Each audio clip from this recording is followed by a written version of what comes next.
तत्त्वमस्यादिलक्ष्मी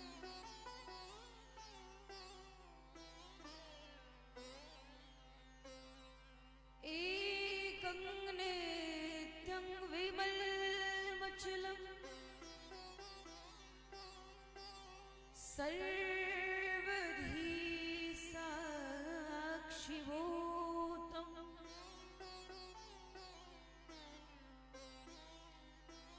भावातीतं त्रिगुणरहितं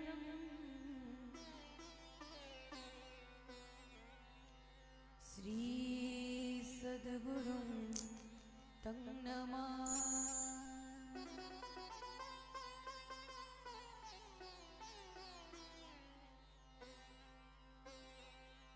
वैराग्य विद्या निज भक्ति योगः शिक्षार्थमेकः पुरुषः पुरातनः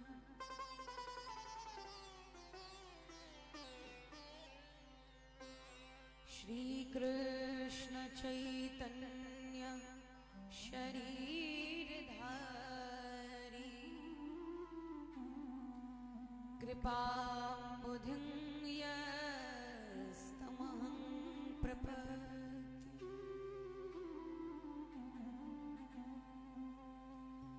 प्रह्लाद नारद पराशर पुंडरीकं व्यासाम्बरीश शुक शौनक भीष्मदाल्भ्यां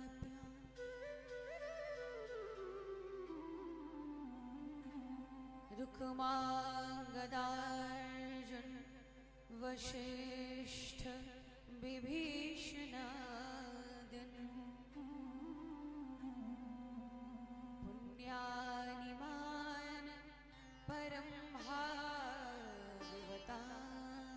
तोऽस्मि।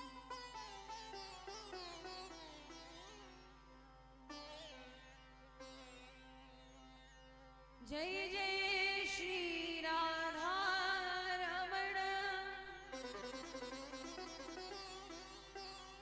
जय जय नवल किशोर जय गोपी चित चोर प्रभु जय जय माखन चोर।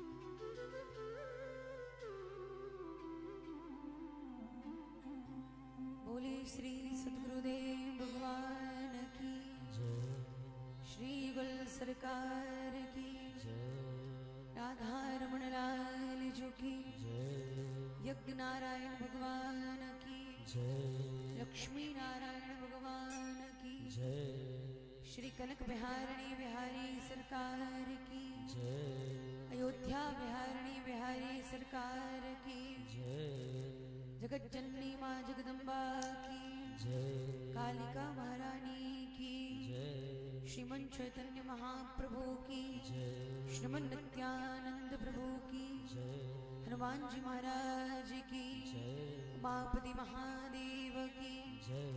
जय जय श्री राधेश्याम निताय गौर हरि।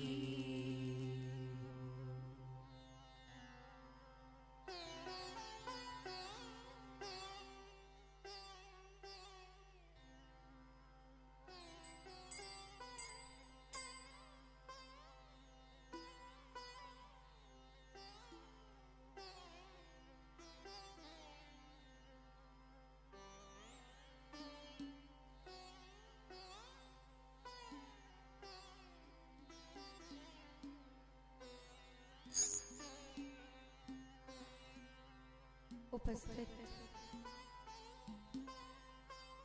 भगवद पादारविंद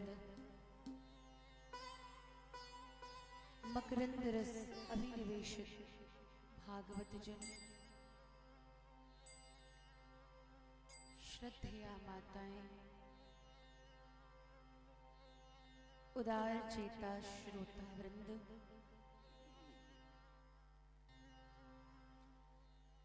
एवं भागवत के विज्ञ गवेषक, समागत समस्त वैष्णवाचार्य,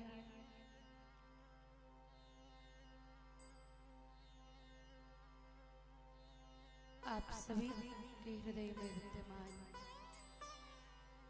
श्री राधारमण लाल जी को मेरा प्रणाम। अध्यात्म के व्योम पटल पर यह ग्रंथ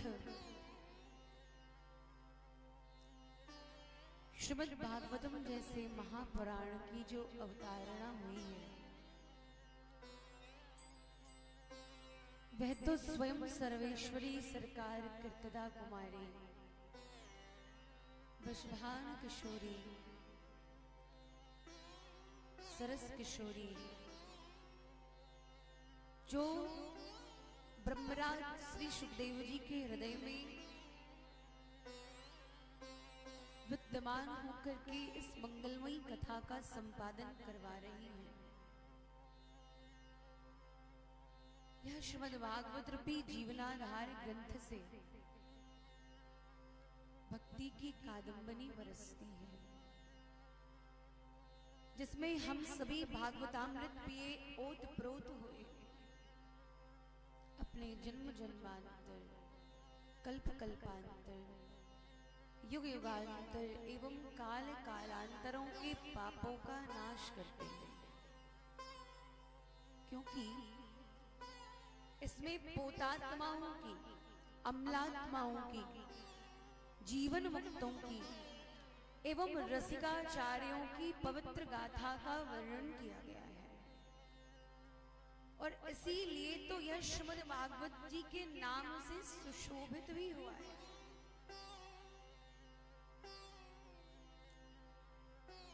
मेरा परम सौभाग्य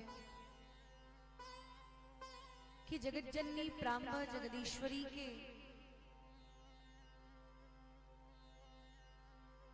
छत्रछाया में अभिसंचित होते हुए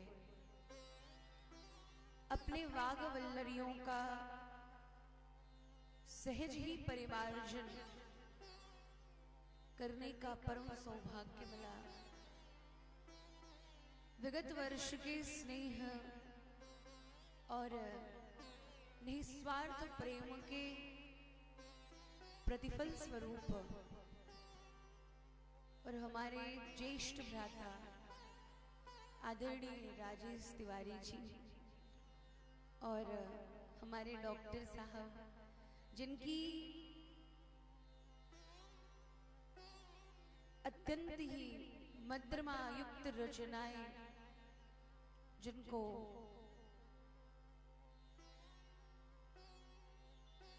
अभिदर्शित कर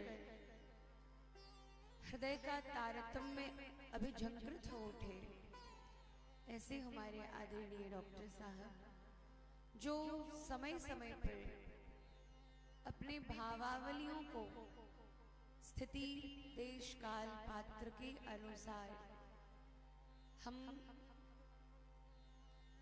आम जनमानसों को अपनी विज्ञता के अनुसार हम सभी पर कृपा प्रदान करते हैं। और आप सभी श्रोत्री समाज वात्सल्य की प्रतिमूर्ति माताएं, शक्ति स्वरूपा, आप सभी विज्ञ गवेषिका और यहाँ उपस्थित समस्त श्रोत्री समाज और हमारे समकक्ष विद्यमान पूज्य आचार्य श्री, जो मुझे तो ऐसा लग रहा है कि अवध धाम से आए हैं, ऐसा मुझे लग रहा है। अगर मैं सही हूं तो आप लोग बताएं। जी जी जी जी, तो पूज्य महाराज श्री और चूंकि हमारे गौड़ीय संप्रदाय में अन्य संप्रदायों का भी और सर्व संप्रदाय सम्मत यही निष्कर्ष है कि अग्रगण्यों को उनके नाम से नहीं अपितु केवल संबोधन मात्र से ही अगर परिचय देने में समर्थ हो तो केवल संकेत मात्र ही उनके लिए पर्याप्त है। तो मंच पे विद्यमान पूज्य महाराज श्री और समस्त बंधु बांधव, आज का दिन छोड़कर 6 दिनों तक और इस मंगलमयी कथा में हम समास्वादन करेंगे। तो भूमिका, संबोधन, अनुबोधन ये तो चलता ही रहेगा। आज इस सत्र का प्रथम दिवस और यज्ञ का द्वितीय दिवस हम सभी के लिए सहज रूप में ही कृपा प्रदान करते हुए अपनी लौल्यता का परिचय देते हुए हम सभी पर कृपा प्रसाद प्रदान करने में परम समर्थ यज्ञ नारायण भगवान जो इस उत्सव के निमित्त हैं, आइए हम सभी कथा के परिपाटी में प्रवेश करते हुए अल्प सामयिक भगवन नाम संकीर्तन का आश्रय लें और पुनः भागवतारणव के भूमिका महात्म्य को श्रवण करेंगे। सभी मंगलमयी नाम का उच्चारण गाएंगे।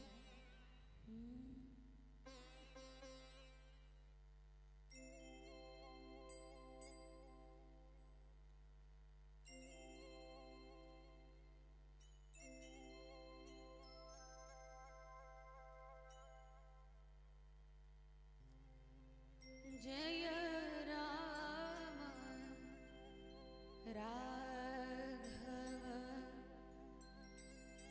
राम राम राघव रक्षमा। जय कृष्ण केशव कृष्ण केशव कृष्ण केशव पाहि राम राघव राम राघव राम राघव रक्ष्मा। राम राघव राम राघव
यह श्रीमद् भागवतम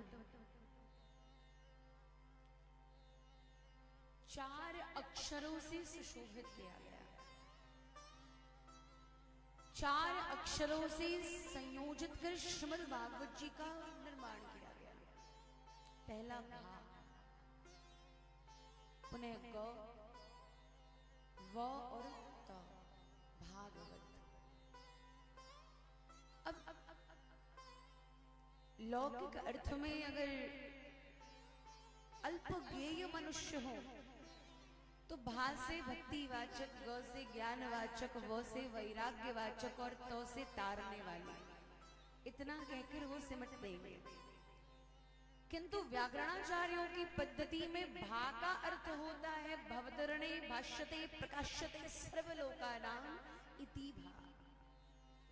वह कथा जो इस संसार सागर में मारतंड की आभा से प्रभाषित हो रही हो, उद्भाषित हो रही हो, वह भा है। दूसरा ग, ग अर्थात गीयते नारदादिवी दुंदुभी श्री कृष्ण रसमयी कथा इति ग, वह मंगलमयी कथा जिसको नारद जी सदैव अपने वीणा तुम्बी पर धारण किए गायन करते हैं। पुनः है व अर्थात वंद्यते सनकादिभी या संसार बंधनात् मुच्यते प्रमुच्यते इति व, कि वो मंगलमयी कथा जिस कथा को श्रवण करके ब्रह्मा के मानस पुत्र बद्रिकाश्रम की समाधि छोड़कर सत्संग करने की इच्छा से विशालापुरी आए, और वहां से जब से ये कथा उन्हें प्राप्त हुई तब से आज तक तप करने का भाव प्रकट नहीं किया। आज तक इस सत्संग को ही गा रहे हैं।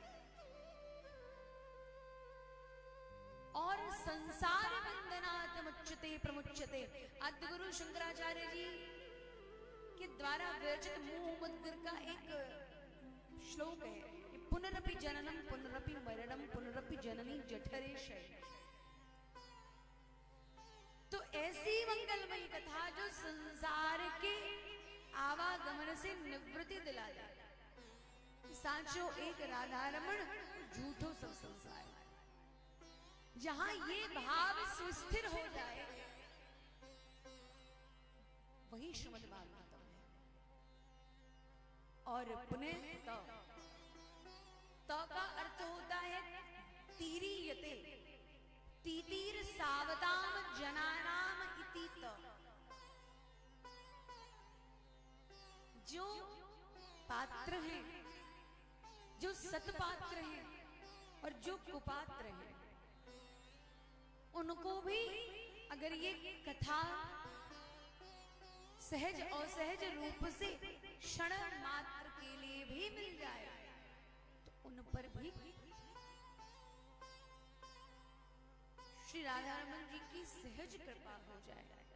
वो कथा है। तो यह श्रीमद् भागवत ग्रंथ भक्ति मार्ग के पथिकों के लिए गगन का ध्रुव तारा नहीं,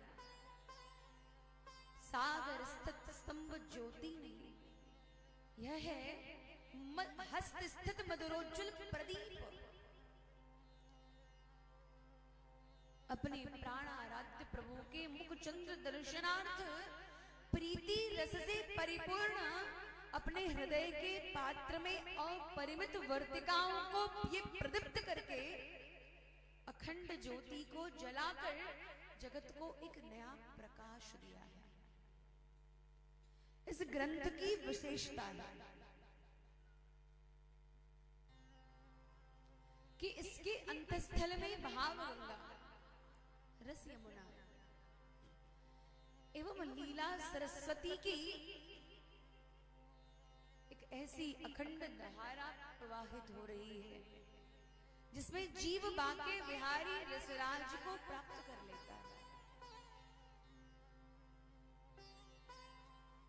यह इतना गूढ़ और विशद ग्रंथ होने पर भी कमल कोमल कमनीय है। गति ललित ललाम रमणीय है, भाषा उत्कट नहीं प्रांजल है, विषय प्राकृत नायक नायिका नहीं गोपी कृष्ण है, और इसका फल विषय ग्रंथ में पतन नहीं, दिव्य रस वर्तन में चीर विहरण है, न जाने यह ग्रंथ गाकर लिखा गया या लिखकर गाया गया, या यो कहूं कि आंसुओं के अक्षर से संयोया गया।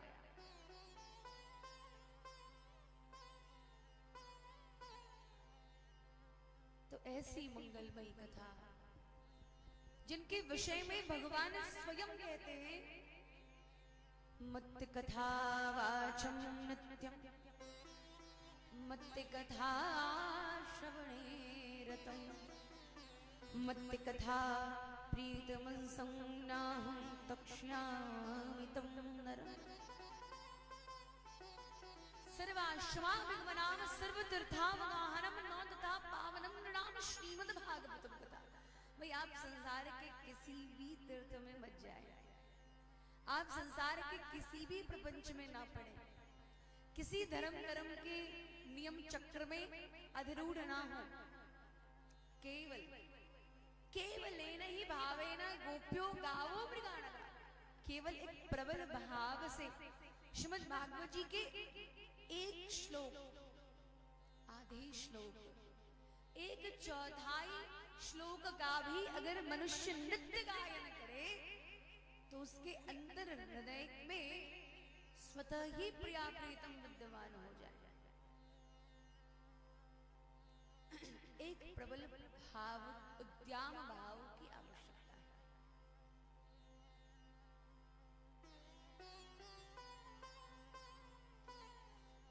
तो आज हम लोग सर्वप्रथम इस कथा को श्रवण करने से पूर्व कथा के महात्म को श्रवण करेंगे। व्यास जी ने श्रीमद् भागवतम की रचना तो कर दी, किंतु रचना करने के पश्चात विचार किया कि इस कथा को श्रवण करने का जो अधिरूढ़ भाव है उसको व्यवस्थित करने के लिए महात्म्य की आवश्यकता है।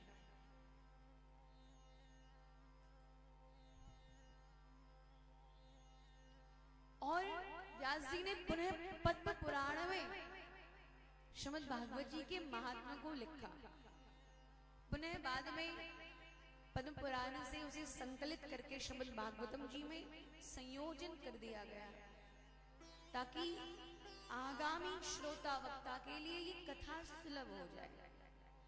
क्योंकि भागवत जी को पढ़ने के लिए भागवत जी की ग्रंथ तो आवश्यक है, लेकिन महात्म्य के लिए अब पद्म पुराण में कौन जाए ढूंढने, तो इसलिए पद्म पुराण से इस महात्म्य की कथा को श्रीमद् भागवत जी के आरंभ में प्रतिष्ठित कर दिया।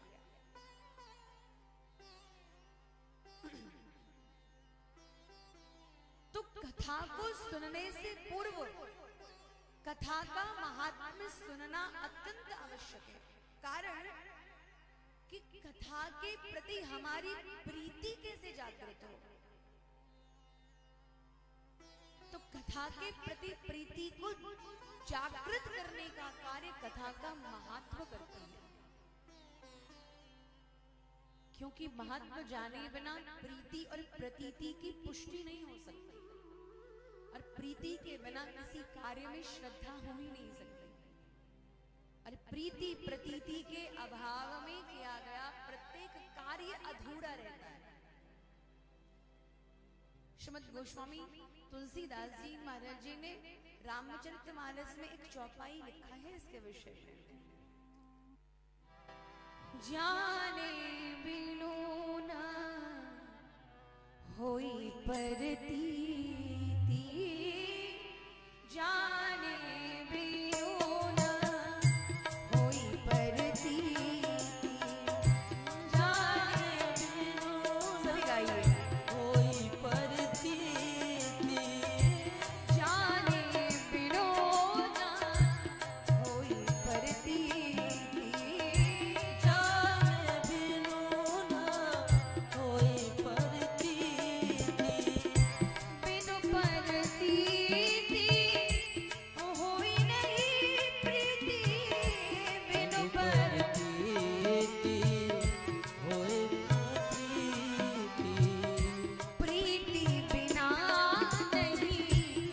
भक्ति दृढ़ाई, प्रीति बिना भक्ति जिमि भगवती जल के शिकनाई, जिमि भगवती जल के शिकनाई,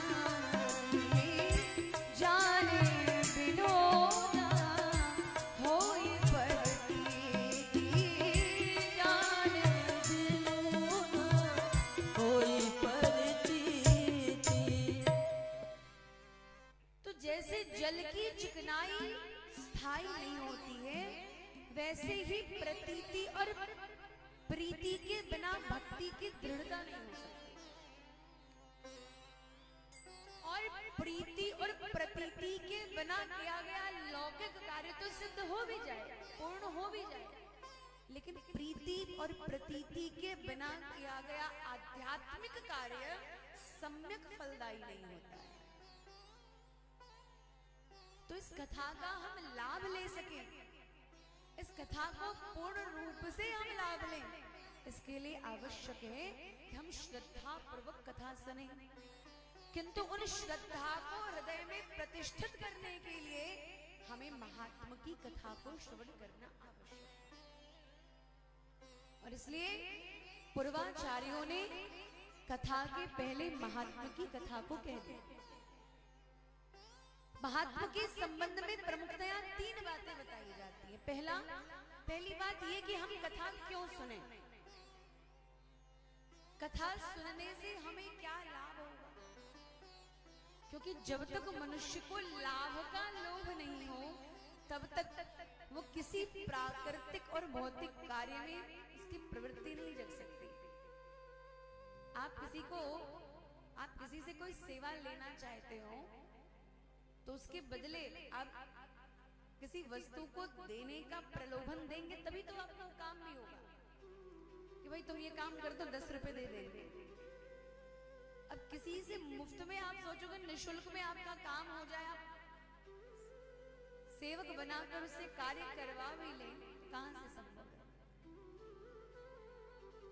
तो मन में कभी कभी ये भाव भी आता होगा कि हम यहाँ 3 घंटे क्यों बैठे, इससे क्या लाभ, क्या मिल जाएगा, क्या हो जाएगा।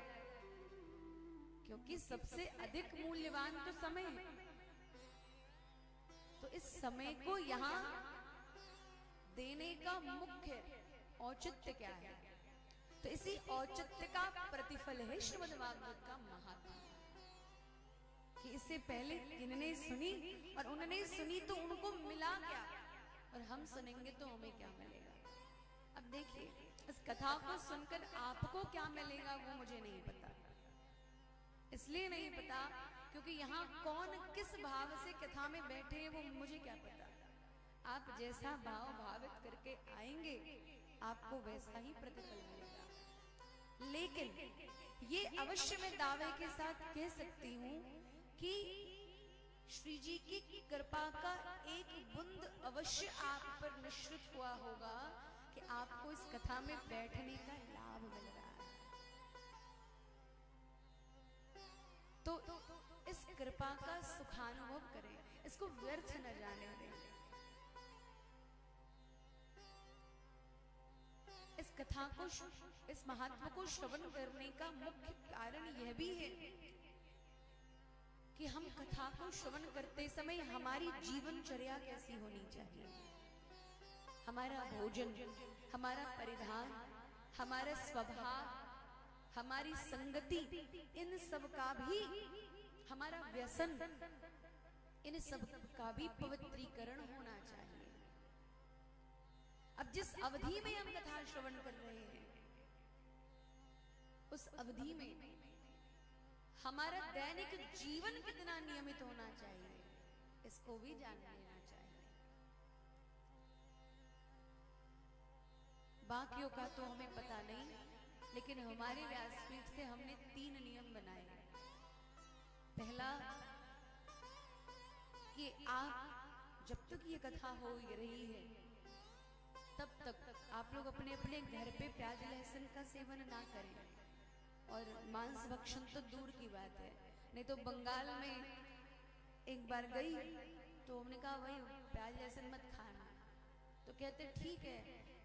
कल होकर के एक आया तो कहता पानी फल में भी हम प्याज नहीं डाले। हमने कहा पानी फल, हमें लगा सिंघारा होगा, तो वहां वो लोग मीन भगवानों को पानी फल कहते हैं, मछली को। हमने कहा ऐसे नमूने अगर मिल जाए तो बात ही क्या है। तो वो पंडित जी ने एक बार कहा कि भैया प्याज लहसुन मत खाना, वैष्णव बनने का यही सूत्र है, तुलसी धारण करने का यही सूत्र है। तो बेचारा बड़ा भोला भगत था, बोला महाराज जी प्याज लहसुन तो हम नहीं खाते, लेकिन आगे से हम मांस भक्षण करेंगे, उसमें भी नहीं रखेंगे। पंडित जी ने माथा पीट लिया, बोला भाई एक काम करो, तू ही मुझे कंठी पहना दे, मैं तुम्हें नहीं पहनाऊंगा, तुम हमारे गुरु के भी गुरु निकल गए। तो प्याज लहसुन अर्थात कि आपको अन्य भक्ष्य पदार्थ तो नहीं ही खाने हैं और उसके साथ ये भी नहीं खाना है, बाकी आपकी इच्छा। दुकानदार बहुत गालियां देंगे मुझे, प्याज बिक्री बंद हो जाएगा। तो पहला नियम ये कि आप प्रयास करें, प्रयास क्या, आपको नहीं खाना चाहिए। दूसरी बात, अब देखिए हम आप जब छठ का व्रत होता है बहुत जगह ऊपर, यहाँ होता है कि नहीं होता है ना, तो छठ के व्रत के लिए हम लोग कितना नियम करते हैं।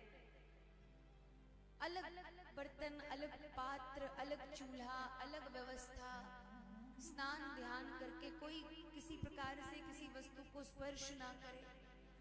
तो भुवन भास्कर की पूजन के लिए इतनी मर्यादा, और भुवन भास्कर के भी जो भास्कर हैं उनके लिए कितनी मर्यादा होनी चाहिए फिर।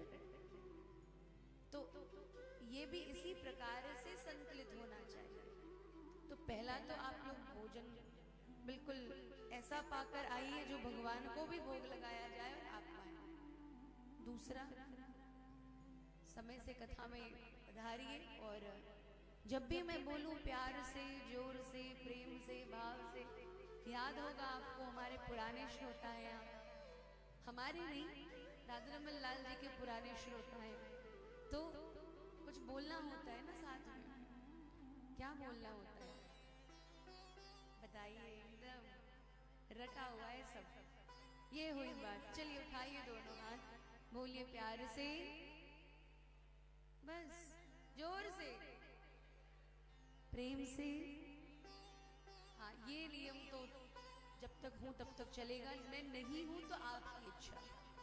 अब 2 नियम का आप पालन करें, तीसरा नियम हम जाने वाले दिन बता देंगे, याद करवा दीजिएगा बस। 2 में ही आप कृपा कर देंगे तो बहुत आपका एहसान होगा मेरे पे, आपकी कृपा होगी मुझ पे। आइए, तो हम लोग महात्मों की कथा को अपने हृदय में श्रद्धा की जागृति के लिए श्रवण करें, ये आवश्यक है। तो महात्मा के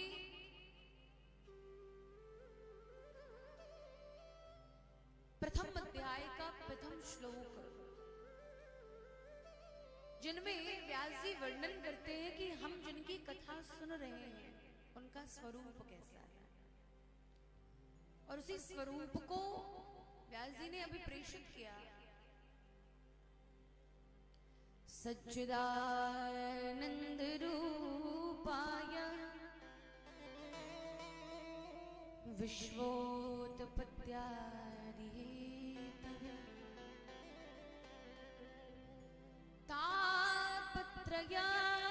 तापत्रयविनाशाय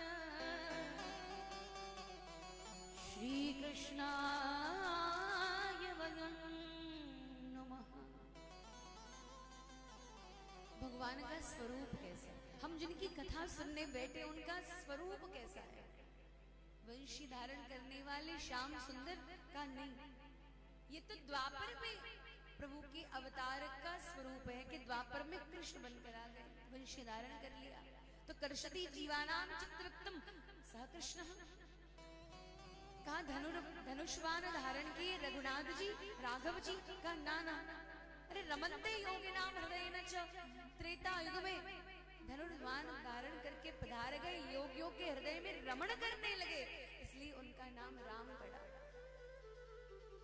तो फिर विष्णु शंख चक्र, ना ना ना भैया, तो वास्तविक स्वरूप क्या है। सत्युग में विष्णु, त्रेता में राम, द्वापर में कृष्ण, कलयुग में कल्कि, और समय समय पर क्रम अनुसार, स्थिति परिस्थिति अनुसार इनके अवतार बदलते हैं। तो इनका एक वो अवतार जो अस्थाई हो, जो अपरिवर्तनीय हो, तो व्यास जी लिखते हैं कि भगवान का वह अवतार सच्चिदानंद रूपाय। कौन सा रूप है? तो सच्चिदानंद रूप। ये रूप किसी स्थिति परिस्थिति, किसी भी देश काल पात्र अनुसार ये स्वरूप नहीं बदलता। सच्चिदानंद रूपाय। इसका संदेह विच्छेद करें तो पहला स्वरूप होगा सत्य। सत्य की सत्यता अप्रत्यक्ष है। दूसरा होगा चित्त, चित्त अपरोक्ष है। और तीसरा आनंद। आनंद तो लगता है कि हम में से तिरोहित ही हो गया। तो जो कभी न परिणत होने वाला भगवान का स्वरूप है। तो सत्य का अर्थ है त्रिकालादिवादित सत्य। सत्य की सत्यता कभी मिटने वाली नहीं। सत्य में ही सभी देवी देवताओं का निवास स्थान है। और भगवान का ये अपरिवर्तनीय स्वरूप सत्य तो ऐसा है कि जिनको बोध हो जाए उनके लिए तो ग्राह्य है, और जिनको बोध न हो तो कहते हजार उल्लू और चमगादड़ मिलकर अगर अनशन कर ले कि सूर्य नाम की कोई वस्तु ही नहीं है भूमंडल पे, तो उन हजार उल्लुओं और चमगादड़ों की कौन सुने?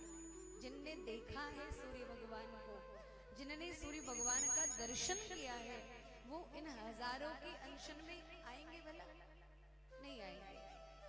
तो ये तो आत्मबोध के विषय है।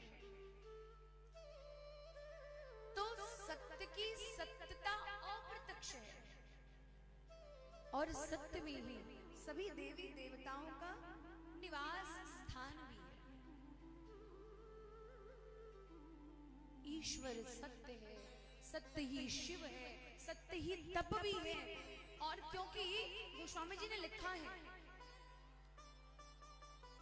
किन्हीं ने गोस्वामी जी से पूछा कि धर्म क्या है, तो गोस्वामी जी वर्णन करते हैं, धर्म न दूसर सत्य समान, धर्म न दूसर सत्य समान, धर्म न दूसर सत्य समान।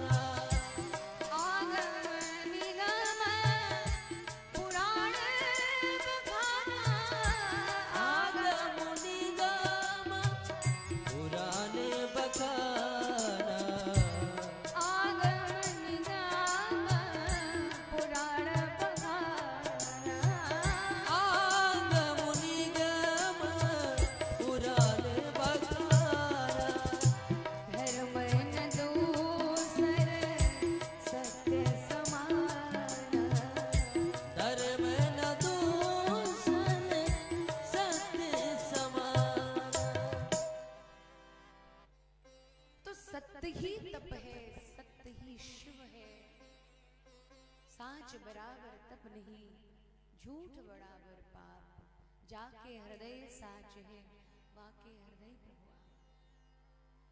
सत्यवादी राजा हरिश्चंद्र की सत्यवादिता पे तो ठाकुर जी प्रसन्न रह गए, परीक्षा तो ली, लेकिन एक सत्य निष्ठा का प्रतिफल ये हुआ कि भगवान ने सहज तो नहीं कहेंगे, लेकिन अकारण कृपा कर दी। तो सत्य का अर्थ होता है अविनाशी विद्यमानता। दूसरा भगवान का स्वरूप है चित्त। अखंड ज्ञान को चित्त कहते हैं। परमात्मा में इस ज्ञान का अभाव त्रिकाल में भी असंभव है, क्योंकि वह तो अंतर्यामी होते हुए सबका साक्षी है। ऋग्वेद में कहा गया है द्वासुपर्णा सयुया सखाया समाणं वृक्षं परिखश्य जाते। इस मंत्र का अभिप्राय यह है कि एक वृक्ष पर दो पक्षी बैठे हैं। पहला उस वृक्ष के फल को खाता है, जबकि दूसरा नहीं खाता। अर्थात ये संसार वृक्ष है और इस वृक्ष पे दो पक्षी हैं, एक जीव और दूसरा शिव। जीव जिस अर्थात वह पक्षी जो इस संसार में रहकर संसार के वस्तुओं के उपभोग में लगा हुआ है, वो पहला पक्षी है जो भोगता है। और दूसरा इसी संसार में रहकर के संसार से बड़े होकर उस दूसरे पक्षी को खाते हुए इस संसार में रत होते हुए देखता है। वह दूसरा पक्षी परम ब्रह्म है, वह सबका साक्षी है। उसे कोई नहीं देख सकता, किंतु वह सबको देख सकता है। वह परम चैतन्य है, सर्वदृष्टा है, वह सबको जानता है। और फिर भगवान का स्वरूप है आनंद। परमात्मा में अखंड आनंद है, जो आनंद कभी तिरोहित नहीं होता। भगवान श्री कृष्ण युद्ध आदि कार्यों में संलग्न रहते हुए भी उतने ही प्रसन्न थे। जब उनकी स्वर्ण द्वारिका डूब रही थी तो भी उतनी प्रसन्नता। यशोदा मैया की गोद में बैठकर ब्रज की वीथियों का सुखानुभव करते समय भी उतनी ही प्रसन्नता, और रास मंडल में रस तत्व का आलोडन करते समय भी उतनी ही प्रसन्नता। मथुरा गमन से लेकर द्वारिका की यात्रा तक भी भगवान समरस है। ऐसे जो भगवान श्री कृष्ण है, जो विश्व की उत्पत्ति के हेतु हैं, संसार के त्रितापों का नाश करने वाले हैं, दैहिक दैविक भौतिक तापा राम राज्य काहू नहीं व्यापा। ऐसे भगवान श्री कृष्ण को श्री कृष्णाय वयं नुमः हम सभी प्रणाम करते हैं। बोलिए भक्तवत्सल भगवान की। तो यहाँ पे श्री कृष्णाय वयं नुमः, यहाँ नुमः शब्द का प्रयोग किया गया है। जैसे ही वयं लग गया तो संस्कृत व्याकरण के अनुसार सर्वनाम प्रकरण में उत्तम पुरुष का बहुवचन हो जाता है वयम, अहम आवाम और वयम। तो यहाँ कर्ता क्या है? बहुवचन। कर्ता में केवल एक ही व्यास जी नहीं है, कर्ता में हम संपूर्ण वक्ता श्रोत्री समाज हैं, सबके सब है, तो बहुवचन है। हम व्यास जी कितने निस्वार्थ हैं कि श्रीमद् भागवत जी की रचना उन्होंने की है, और प्रणाम करते समय वो कह रहे हैं कि मैं प्रणाम नहीं करता। यहाँ पे उन्होंने अहम नौमी नहीं लिखा, यहाँ पे वयं नुमः लिखा कि हम सभी प्रणाम करते हैं। तो कर्ता यहाँ बहुवचन है, लेकिन अगर प्रणाम करते हैं तो प्रणाम के लिए संस्कृत में नम धातु का प्रयोग किया जाता है। नमति नमत नमन्ति, नमसी नमथ नमत, और नमामि नमाव नमामि। किंतु यहाँ पे नुमः लिखा है, ये तो नम धातु से लग नहीं रहा। तो संस्कृत आचार्यों के शब्द कोश में, धातु कोश में बहुत से धातु ऐसे हैं जिनका विविध विविध प्रकार से अभिदर्शन करने आपको मिलेगा। जैसे देखना को दृश्य भी बोलते हैं, पश्य भी बोलते हैं, और देखना को विलोक्य भी बोलते हैं। ठीक उसी प्रकार यहाँ पे नम धातु का प्रयोग नहीं करके नूण धातु का प्रयोग किया, नूण धातु का। और नूण धातु के अनुसार यहाँ पे हो गया नौती नुतः नवंती, नौशी नुथः नुथ, और उसके बाद नौमी नुमः, नौमी नुवः और नुमः। तो यहाँ नूण धातु का समावेश करके वयं के साथ नमामः नहीं करके नुमः कर दिया गया। ये संस्कृत की अपनी विशेषता है। यहाँ कुछ भी हो सकता है। यहाँ वाक्य निर्माण में हिंदी वाली बात नहीं है कि क्रमशः पहले सर्वनाम फिर क्रिया। यहाँ संस्कृत की अपनी दिव्यता है कि यहाँ सर्वनाम पहले भी लिख सकते हैं, पश्चात भी लिख सकते हैं, कर्ता पहले भी लिख सकते हैं, पश्चात भी लिख सकते हैं। श्लोकों के निर्माण में व्याकरण हमें इतनी तो छूट दे ही देता है कि आपके श्लोक का तारतम्य नहीं बिगड़ना चाहिए, लेकिन फिर भी यहाँ नुमः का प्रयोग नून धातु से निर्माण किया गया। तो श्री कृष्णाय वयं नुमः, हम सभी प्रणाम करते हैं। एक बार